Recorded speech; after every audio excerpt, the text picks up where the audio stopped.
ओम शांति। आज 3 अक्टूबर 2022 है और आज प्यारे बाबा के साकार रूप से चले हुए मधुर महावाक्यों को स्पष्ट करेंगी आदरणीय आशा दीदी।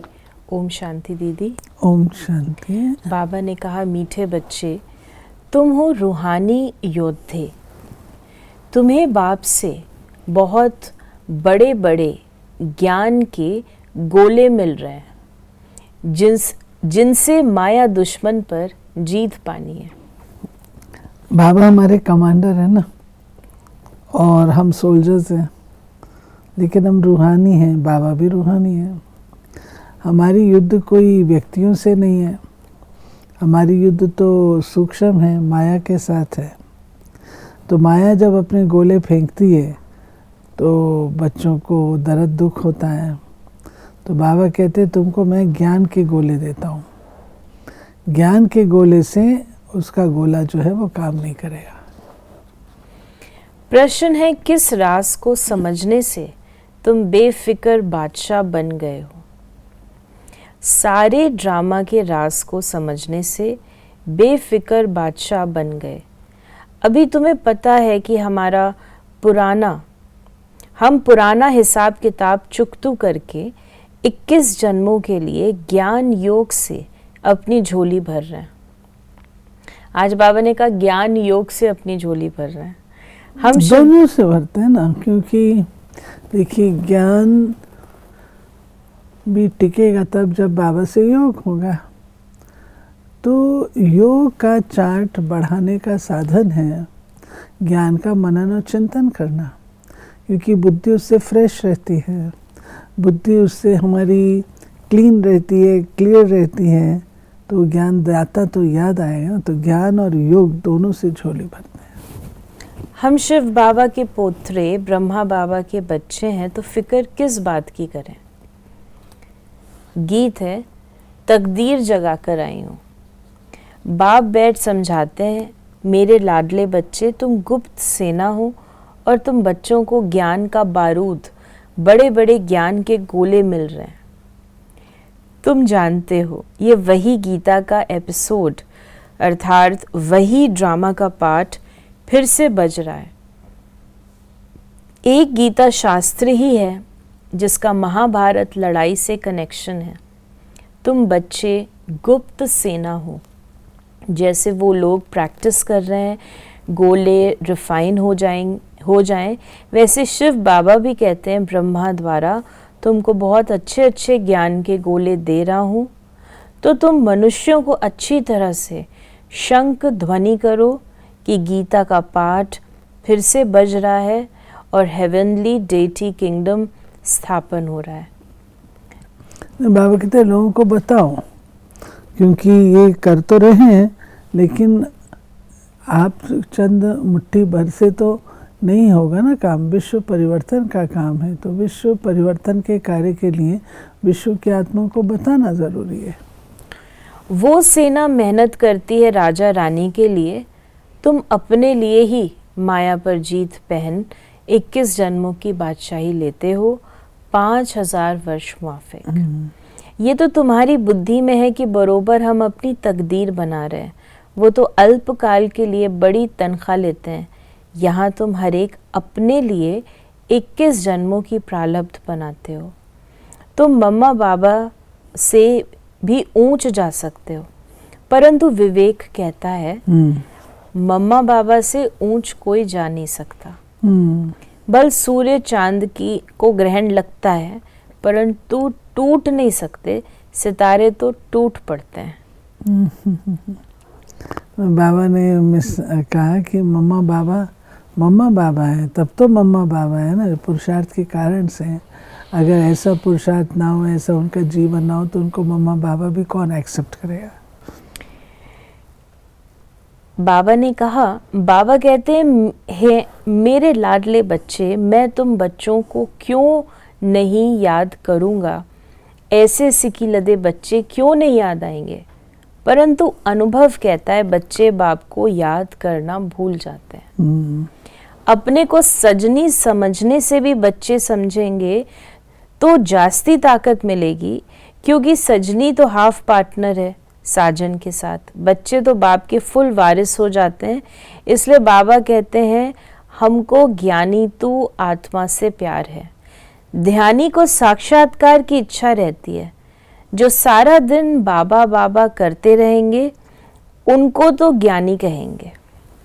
नहीं, उनको ज्ञानी कहेंगे। जो सारा दिन बाबा, ध्यानी को साक्षात्कार की इच्छा रहती है, जो सारा दिन बाबा बाबा करते रहेंगे उनको तो ज्ञानी कहेंगे। क्यों क्यों? क्योंकि वो ज्ञान की बातें सुनाते हैं। बाबा ने ये कहा, बाबा ने ये कहा, बाबा ने ये कहा, सारा दिन बाबा बाबा करते हैं।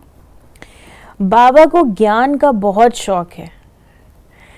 अभी तुम्हें ज्ञान के गोले मिल रहे हैं, ये नई बात है। ध्यान में बहुत साक्षात्कार आदि करते हैं, परंतु उनको ज्ञान कुछ नहीं मिलता। बाबा ऐसे भी नहीं कहते ध्यान खराब है। भक्ति मार्ग में साक्षात्कार होता है तो खुश हो जाते हैं, परंतु मुक्ति धाम में जा नहीं सकते। बाबा कहते हैं तुम मेरे धाम में आने वाले हो, तुम जानते हो इस ज्ञान से हम भविष्य प्रिंस बनेंगे। देवताएं यहाँ तो है नहीं जो इन आँखों से देखें, चित्र तो है ना।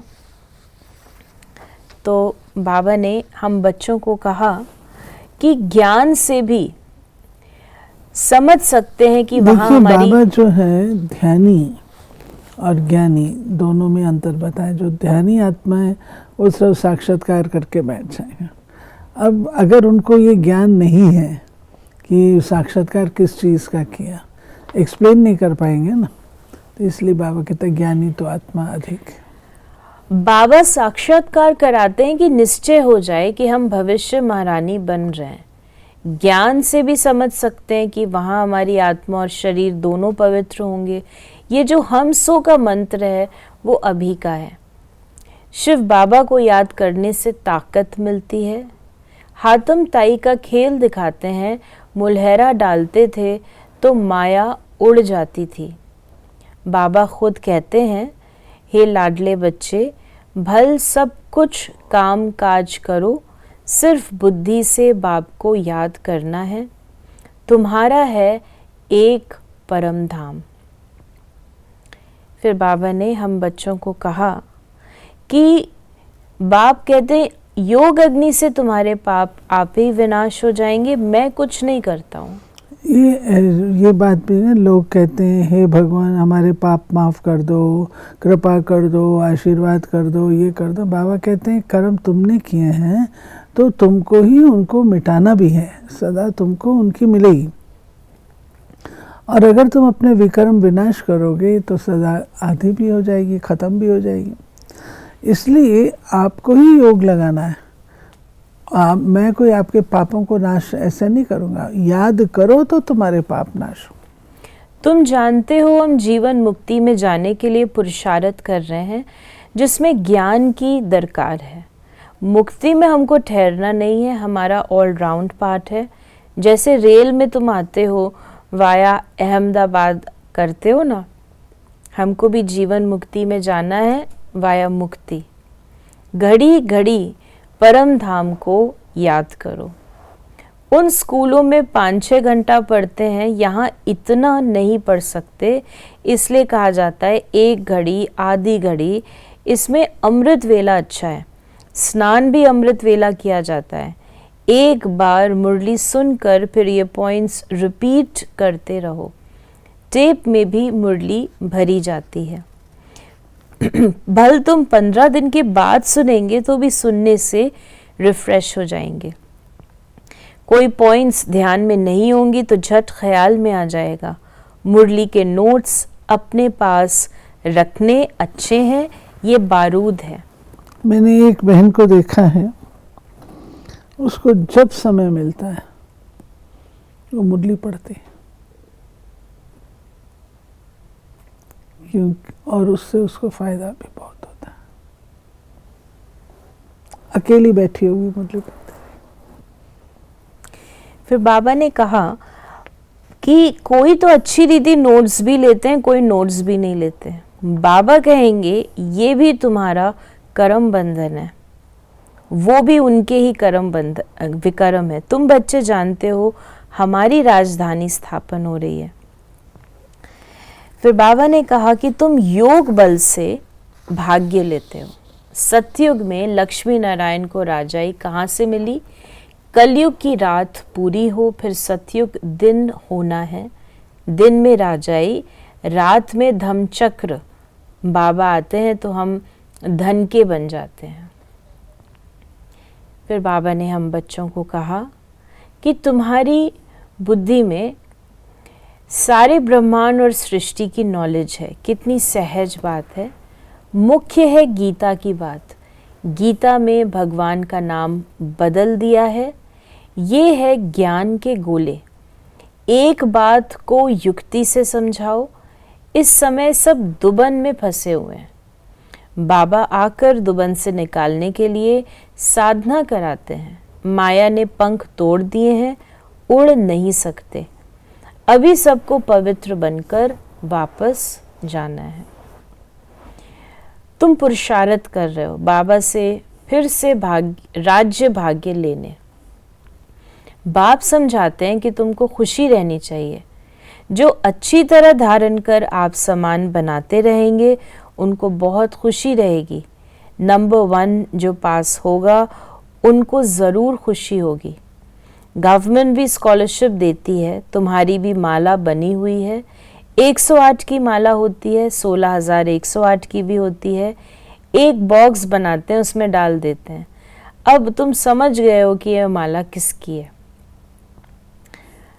फिर बाबा ने हम बच्चों को कहा कि ये जो माला है, जो बॉक्स की बात बाबा ने कही है, ये माधव बाग है, वहाँ पर अपना बॉम्बे में मंदिर में एक वो मैंने देखा है, कांच का बॉक्स है और उसमें 2 छेद हैं। तो कोई भी पूरी माला तो फेर नहीं सकते, तो थोड़ी थोड़ी आकर के थोड़ी सी की, फिर उसका दूसरा आएगा थोड़ी सी की, वो बहुत बड़ी है। तो ऐसे सब लोग मिल कर के वो माला फेर। तो दादी जानकी ने एक बार कहा था कि ये माला जो है उन लोगों की जो पर चिंतन करते हैं, इधर से उधर, उधर से उधर से मिलजुल करके करते हैं। तो फिर बाबा ने हम बच्चों को आज वरदान दिया। ड्रामा में समस्याओं को खेल समझ एक्यूरेट पार्ट बजाने वाले हीरो पाठधारी भव। हीरो पाठधारी उसे कहा जाता है जिसकी कोई भी एक्ट साधारण न हो, हर पार्ट एक्यूरेट हो। कितनी भी समस्याएं हों, कैसी भी परिस्थितियां हों, किसी के भी अधीन नहीं। अधिकारी बन समस्याओं को ऐसे पार करें जैसे खेल खेल में पार कर रहे हैं। खेल में सदा खुशी रहती है, चाहे कैसा भी खेल हो। बाहर से रोने का भी पार्ट हो, लेकिन अंदर रहे कि ये सब बेहद का खेल है। खेल समझने से बड़ी समस्या भी हल्की बन जाएगी। खेल से व्यक्ति को खुशी होती है, तो खेल खेल में कई बातें सीख लें। तो बाबा कहते हैं कि नाटक में अगर कोई रोता भी है तो उसको पता है मैं बाहर से ही रो रहा हूँ, अंदर तो वो खुश होता है, मेरा रोना अच्छा होना चाहिए। तो अंदर में तो वो बात होती है।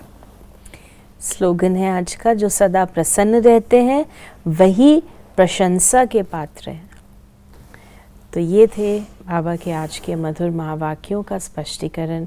यदि आपके मन में कोई सवाल है जो आप प्रश्नोत्तरी कार्यक्रम से के माध्यम से पूछना चाहते हैं, तो आप हमें व्हाट्सएप करें या SMS करें 8826599309 पर। ओम शांति।